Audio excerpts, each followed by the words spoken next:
Social service സ്കീമിൻ്റെ ഭാഗമായ പഠനയാത്ര ഈശ്വര പ്രാർത്ഥനയോടുകൂടി ആരംഭിച്ചു. തുടർന്ന് സ്കൂൾ ബസ്സിൽ അധ്യാപകരും വിദ്യാർത്ഥികളും PTA അംഗങ്ങളും ഒലവക്കോട് റെയിൽവേ സ്റ്റേഷനിലേക്ക് എത്തി. പടിക്കെട്ടുകൾ കയറി നേരെ ഞങ്ങൾ പോകുന്നത് 4ാമത്തെ പ്ലാറ്റ്ഫോമിലേക്കാണ്. കാരണം അവിടെയാണ് ഞങ്ങൾക്ക് പോകാൻ ആവശ്യമായ ട്രെയിൻ വരുന്നത്. അധിക നേരം കാത്തിരിക്കേണ്ടി വന്നില്ല. ഞങ്ങൾക്ക് പോകാനുള്ള ട്രെയിൻ എത്തി. ഞങ്ങൾ ഓരോരുത്തരും വരിവരിയായി കൃത്യമായി ട്രെയിനകത്തേക്ക് കയറി.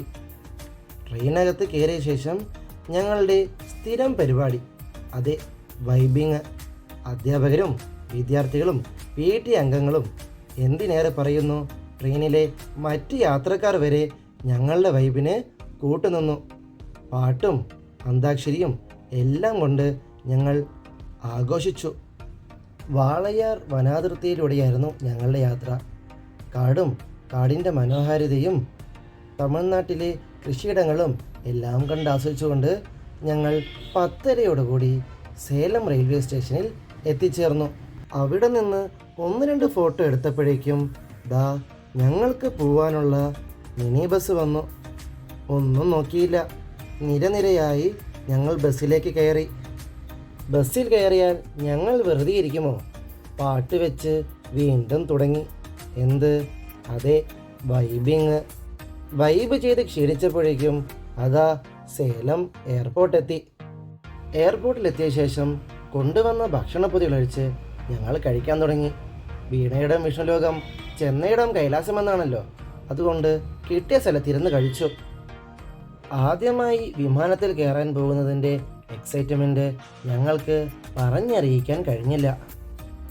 തുടർന്ന് പഠനയാത്രയുടെ ലക്ഷ്യങ്ങളായ say no to drugs, girls education, child abuse, woman empowerment, cleanness തുടങ്ങിയ ആശയങ്ങളെ ഞങ്ങൾ സേലം എയർപോർട്ടിൽ പ്രദർശിപ്പിച്ചു.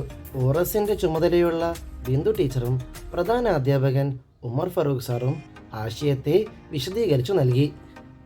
ടിക്കറ്റും ആധാർ കാർഡും പരിശോധിച്ച ശേഷം ഓരോരുത്തരെയായി അകത്തേക്ക് പറഞ്ഞയച്ചു. പക്ഷേ ഞങ്ങൾ ആരും അറിഞ്ഞില്ല ഇങ്ങനൊരു മെഷീനുള്ള കാര്യം. ഈ മെഷീനിൽ ഇരുമ്പ് സാധനങ്ങൾ മാത്രമല്ല, പൗഡറും സ്കാൻ ചെയ്യും. ഞങ്ങളുടെ പൗഡറെല്ലാം പോയി. പൗഡർ പോയ സങ്കടമെല്ലാം ഇവനെ കണ്ടപ്പോൾ മാറിക്കിട്ടി. അതെ, ഞങ്ങൾക്ക് പോകാനുള്ള വിമാനം.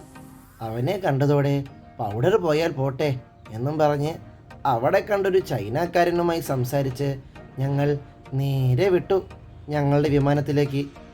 ആദ്യമായി വിമാനത്തിൽ കയറാൻ പോവുകയാണ്. എങ്ങനെയാണ് കയറേണ്ടതെന്ന് പോലും അറിയാതെ തുള്ളിച്ചാടി പോവുകയാണ് ഞങ്ങൾ. എന്നാൽ ക്യാബിൻ ക്രൂ ഞങ്ങൾക്ക് ഓരോന്നും വിശദീകരിച്ചു തന്നു. ഞങ്ങളിപ്പോൾ വളരെ സന്തോഷത്തിലാണ്. കാരണം ഞങ്ങളും മേഘങ്ങളും ഇപ്പോൾ ഒരേ ഹൈറ്റിലാണ്. താഴേക്ക് നോക്കുമ്പോൾ കാവേരി നദിയെല്ലാം ഞങ്ങൾക്ക് കാണാൻ സാധിക്കുന്നു. ചില സമയം മേഘം വിമാനത്തിലിടിച്ചപ്പോൾ വിമാനമൊന്ന് ചെറുതായാടി. ഞങ്ങൾക്ക് പേടിയില്ല, കാരണം ഞങ്ങൾക്ക് ഞങ്ങളുടെ പൈലറ്റിനെ വിശ്വാസമുണ്ട്. വളരെ മനോഹരമാണ് ആകാശത്തു നിന്നുള്ള കാഴ്ചകൾ. 3 മണിയോടുകൂടി ഞങ്ങൾ കൊച്ചി ഇൻ്റർനാഷണൽ എയർപോർട്ടിലെത്തി. ഇവിടെ വന്നപ്പോൾ ഞങ്ങൾ വന്നതിനേക്കാൾ വലിയ വലിയ വിമാനങ്ങളുണ്ട്. ഇത് വിമാനങ്ങളുടെ ഒരു ബസ് സ്റ്റാൻഡ് തന്നെ. വിമാനങ്ങളുടെ കാഴ്ചകളെല്ലാം കണ്ട് ഞങ്ങൾ നേരെ പുറത്തേക്കിറങ്ങിയപ്പോഴേക്കും ഞങ്ങൾക്കവിടെ ഒരു AC ബസ് കിട്ടി. അതിൽ കയറി തണുപ്പും കൊണ്ട് ഞങ്ങൾ എയർപോർട്ടിനോട് ടാറ്റ പറഞ്ഞ് നേരെ ചെന്നു ആലുവ മെട്രോ സ്റ്റേഷനിലേക്ക്. കൊച്ചി മെട്രോയുടെ ഒരു ആരംഭ സ്ഥലം എന്ന് വേണമെങ്കിൽ ആലുവ മെട്രോയെ പറയാൻ സാധിക്കും. AC-യിൽ നിന്നിറങ്ങിയ ചൂട് സഹിക്കാൻ വയ്യാതെ ഞങ്ങൾ പെട്ടെന്ന് ടിക്കറ്റ് എടുക്കാൻ വേണ്ടി ഓടി. എസ്കലേറ്ററിൽ കയറാൻ പലവർക്കും പേടിയായിരുന്നു. ഒരുവിധം എല്ലാവരും എസ്കലേറ്റർ കയറി മുകളിലെത്തി ഫോട്ടോയ്ക്ക് പോസ് കൊടുത്തുകൊണ്ടിരുന്നപ്പോഴേക്കും ടിക്കറ്റ് കിട്ടി. ഓരോരുത്തരായിട്ട് വേണം കടന്നു പോകാൻ. ഇങ്ങനത്തെ ഒരു സെറ്റപ്പ് ഞങ്ങൾ ആദ്യമായിട്ടാണ് കാണുന്നത്. നല്ല രസമുണ്ട് ഇതിൽ കൂടെ കടന്നു പോകാൻ. കുറച്ച് കഴിഞ്ഞപ്പോഴേക്കും ഞങ്ങളുടെ മെട്രോ എത്തി. നല്ല സുന്ദരൻ മെട്രോ. ഓരോരുത്തരായി പെട്ടെന്ന് കയറി. കാരണം ഇവിടെ വളരെ കുറച്ച് സമയം മാത്രമേ മെട്രോ നിർത്തുകയുള്ളൂ. എല്ലാവരും കയറിയ ശേഷം വണ്ടി പോട്ടേ ടിൻഡിങ് എന്ന് പറഞ്ഞു. വണ്ടി പോയി. ഇറങ്ങേണ്ട സ്ഥലത്ത് ഞങ്ങൾ ഇറങ്ങുകയും ചെയ്തു.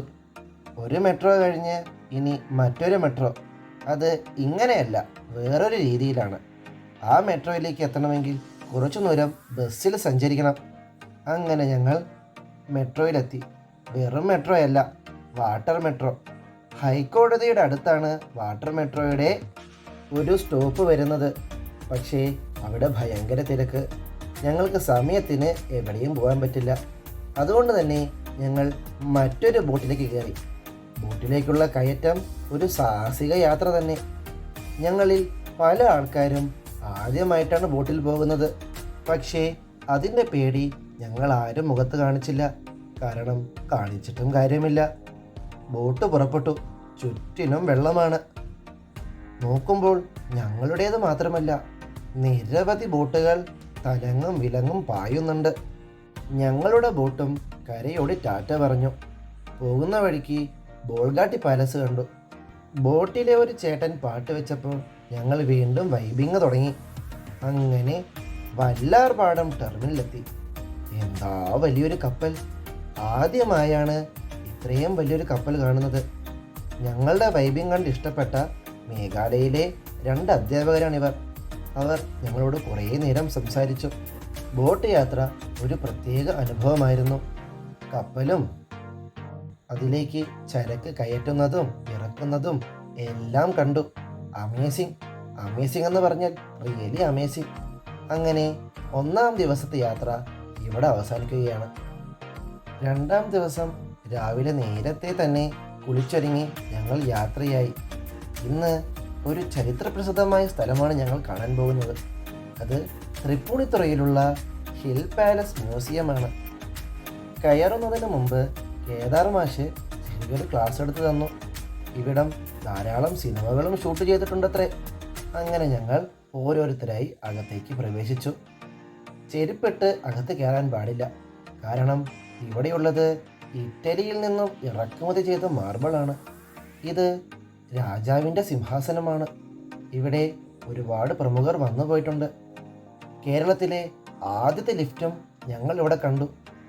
ഈട്ടിത്തടി കൊണ്ടുണ്ടാക്കിയ ഒരു കരിവീരനെയും ഞങ്ങൾക്കിവിടെ കാണാൻ സാധിച്ചു. കുറേ നേരമായി നടന്ന് തളർന്ന ഞങ്ങൾ ഇനി കുറച്ചു നേരം കളിച്ചു തളരാമെന്ന് തീരുമാനിച്ചു. കുറച്ചു നേരം കളിച്ചപ്പോഴേക്കും ഭക്ഷണം കഴിക്കാനുള്ള സമയമായി.